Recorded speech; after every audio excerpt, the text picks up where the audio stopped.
Да, МВД России объявила в розыск украинского журналиста. Ну, тут для МВД России нет границ. Это Дмитрий Гордон.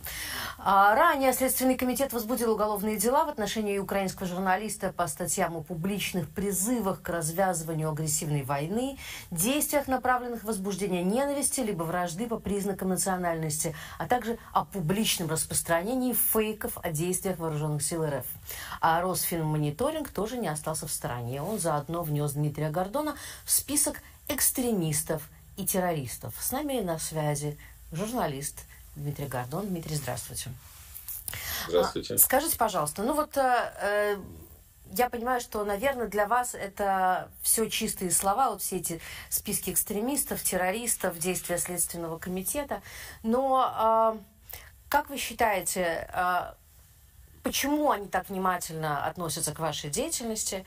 Почему вас персонально включили в те списки, куда вносят самых ярких, скажем так, врагов российского государства? Чем вы так заслужили эту репутацию в России? Хотя ясно, что Следственный комитет не может ничего добиться за пределами самой страны.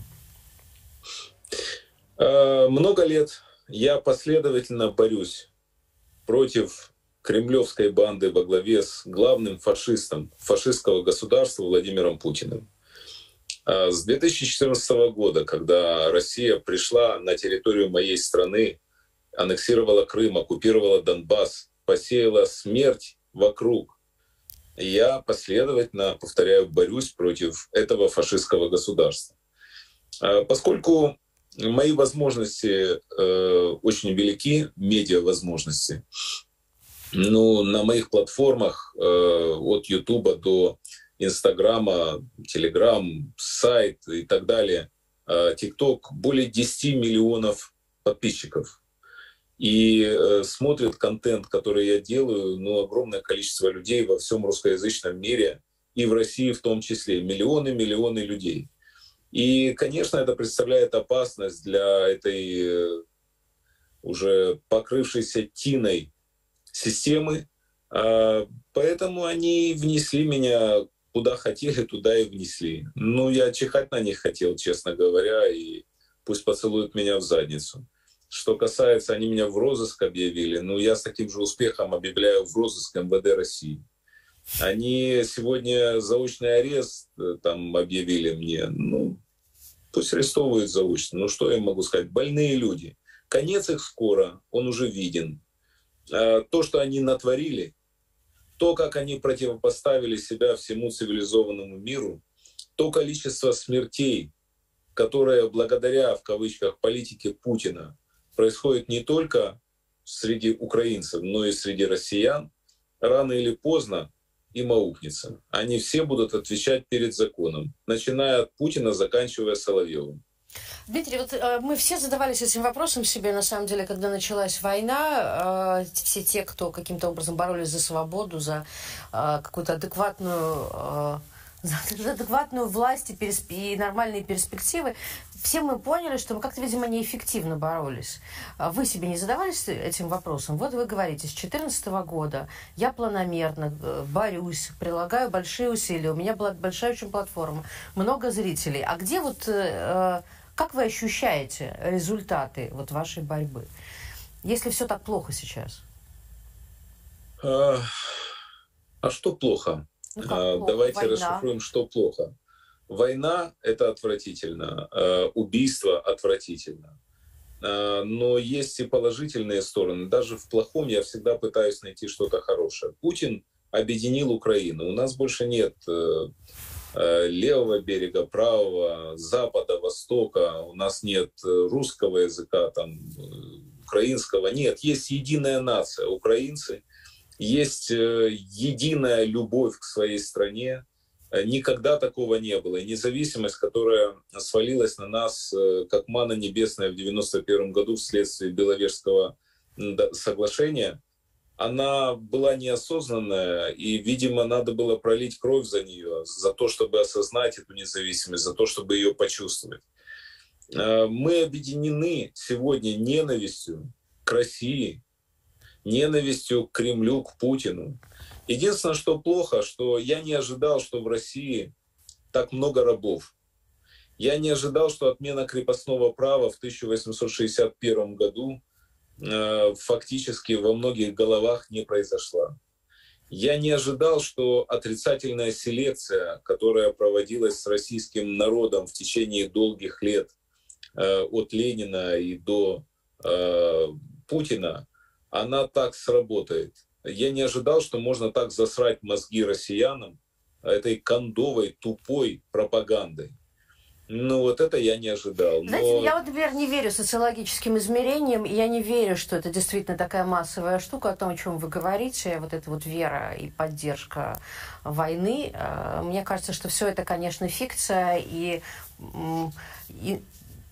такая же фикция, как, например, искаженные результаты выборов в последние, я уже не скажу годы, десятилетия в России. Я готов допустить, что это не настолько катастрофически, как выглядит в цифрах. Я понимаю, что задавленные жутким законодательством, напуганные посадками за отрицание войны россияне лучше говорят: да, мы поддерживаем войну, скажут, чем что-то там протестовать, выходить или говорить не то. Я это все допускаю, но в любой свободной, цивилизованной, умной стране, если бы граждане из альтернативных источников, коих достаточно, и мои в первую очередь, узнали, что происходит здесь у нас дома в Украине, что творят российские эти парни, которые к нам пришли нас завоевывать, как они говорят, освобождать. Да в любой цивилизованной стране народ бы вышел в критической массе на улице и смел бы это говноправительство. Но в России же не выходят, в России предпочитают молчать. Поэтому рабы. Поэтому российский народ несет коллективную ответственность за кровь и смерть, которые посеяла Россия в Украине. Коллективную, повторяю, ответственность. Дмитрий, а у меня вот есть еще вопрос про Украину. Мы сегодня обсуждали с политиком Лещенко и вообще говорили об этом в эфире, о созданном в Украине сейчас реестре олигархов и о борьбе с вот этим вот политическим лоббизмом, которым сейчас занимается. Как вы считаете вообще, что вы про это думаете? Насколько это эффективно, почему именно сейчас и так далее? Вы знаете, в Украине решили принять закон о борьбе с олигархами. Ни в одной другой стране мира я такого закона не видел. Я имею в виду европейские цивилизованные страны. Бороться с олигархами, и я об этом говорил открыто, я всегда говорю открыто то, что думаю, можно в рамках действующего законодательства, антимонопольного в том числе. На самом деле я считаю, что целью принятия закона о борьбе с олигархами был отъем у них медиа, для того, чтобы в стране была одна точка зрения, государственная. Ну, я думаю, что те, кто хотели продавить этот закон, не учли немножко, что Украина не Россия и не Гондурас. А Украина — это страна со зрелым обществом. И в результате, олигархов и инвесторов поставили перед выбором. Или мы вас вносим в реестр олигархов, и вы терпите большие лишения в бизнесе, или вы избавляетесь от медиа, а точнее лучше не избавляетесь, а лучше давайте будем договариваться с властью, будете показывать то, что надо, и делать, как мы хотим, а мы с вами порешаем вопросы. Вот и вся история. Компания каналов Украина, медиагруппа Украина, самая успешная в Украине в течение долгих лет.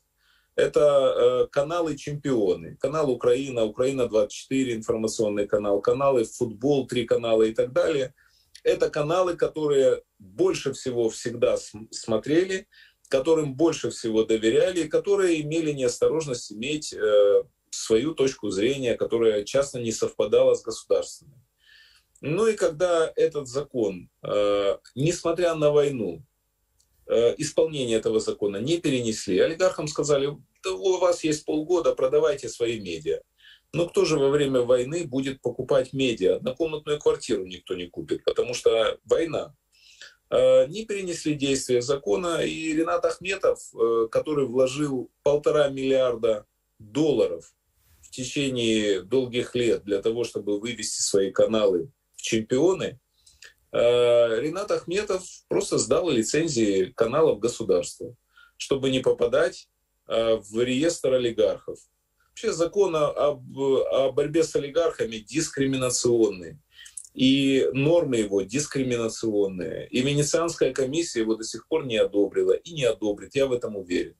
Вот. В результате такой политики государства украинского 4000 человек, журналистов, телеканалов Рената Ахметова, вообще медиагрупп, оказались на улице. Соответственно, их семьи. Но вот тут интересный фактор. Что делает Ренат Ахметов? Он выплачивает всем, подчеркиваю, сотрудникам своих телеканалов и медиа от 1 до 12 месячных окладов. Это вообще невиданный шаг, я такого не видел. И вы знаете, я вам скажу, это человек с большим сердцем, потому что журналисты записали видеообращение по случаю своего последнего выхода в эфир. Мой товарищ присутствовал при том, когда Ренат Ахметов смотрел это видеообращение, и у него в глазах были слезы. И я вам скажу, что я понимаю, почему у него были слезы. Когда я смотрел это видеообращение, у меня тоже в глазах были слезы. Это больно, это обидно, это несправедливо, это неправильно. Все равно не будет одной точки зрения. Это Украина, повторяю, это не Россия. Будет много разных точек зрения, и я уверен, что эта ситуация будет в корне изменена. Спасибо. Это был журналист Дмитрий Гордон. Мы говорили, с одной стороны, о том, как его сейчас оценивает Российский следственный комитет, с другой стороны, что происходит со свободой слова в Украине. К сожалению, война, и свободой слова не то чтобы хорошо, то есть все стремится к одной точке зрения, но, как говорит Дмитрий Гордон, Украина не Россия, вырулит.